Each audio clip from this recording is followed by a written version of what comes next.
আর কে গত তারিখে এজাহারকারী বাদী হিসাবে সাক্ষ্য প্রদান করেছেন। আজকে আসামি শেখ হাসিনা, শামীম ওয়াজেদ পুতুল এবং সজীব ওয়াজেদ জয়ের মামলায় বিভিন্ন যে রেকর্ডপত্র জব্দ করেছে মন্ত্রণালয় এবং রাজুক হইতে, ওই জব্দকৃত ডকুমেন্টসেরই যারা সাক্ষী হিসাবে আজকে তারা আসছে এবং মন্ত্রণালয়েরও রাজুক এবং মন্ত্রণালয়ের কর্মকর্তারা আসছেন সাক্ষী হিসেবে। তারা সাক্ষী আসলে দিয়েছেন, যারা আসেন বললেন জব্দ তালিকার যারা সাক্ষী তারাই এসেছেন।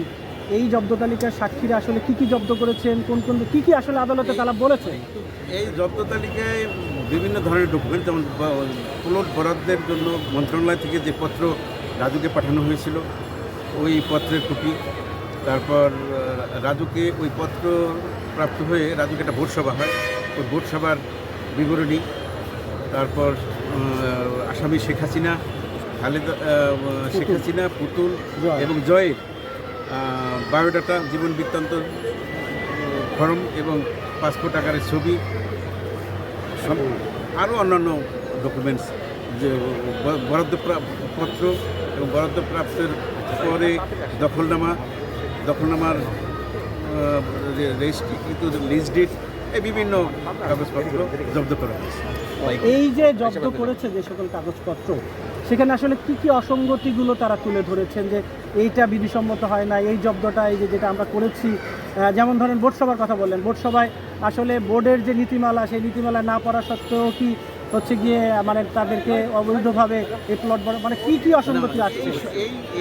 এই যারা সাক্ষী দিয়েছেন তারা শুধু জব্দ করেছেন, জব্দকৃত ডকুমেন্টসের সাক্ষী হিসাবে উপস্থাপন করেছেন। তারা ওই ডকুমেন্টসের অসঙ্গতি বিষয়ে কোনো কথা বলেন ভাই প্রশ্ন করেন না। কতজন সাক্ষ্য দিল এবং কি আচ্ছা, টোটাল আজকে তো 7 জন আসছিল, এইভাবে বলেন আর কি, এবং কি কি ডকুমেন্টস তারা দিল সাবমিট করলো। আর একটু কাট দাও, আমরা একটু আমরা এই দেই বড় ভাই, এইভাবে যদি একটু বলেন। 3 মামলায় 7 জন সাক্ষী উপস্থিত হয়েছেন। তার মধ্যে এক এক সাক্ষী এই 3টি মামলায়, কেউ 3টি মামলায় সাক্ষী দিয়েছে, কেউ 1টি মামলায় সাক্ষী দিয়েছে, কেউ 2টি মামলায় সাক্ষী দিয়েছে। এই পরিপ্রেক্ষিতে 17টা সাক্ষী হয়েছে 3 মামলায়। এই 7 জন 17টা সাক্ষী গ্রহণ করা হয়েছে। এই সাক্ষী গ্রহণকালে এখানে এজাহার রেকর্ডকারী যারা ছিলেন তার মধ্যে 2 জন এসেছে আজকে, এবং রেকর্ড জব্দকারী হিসাবে মন্ত্রণালয় এবং রাজুক থেকে আসছে 5 জন।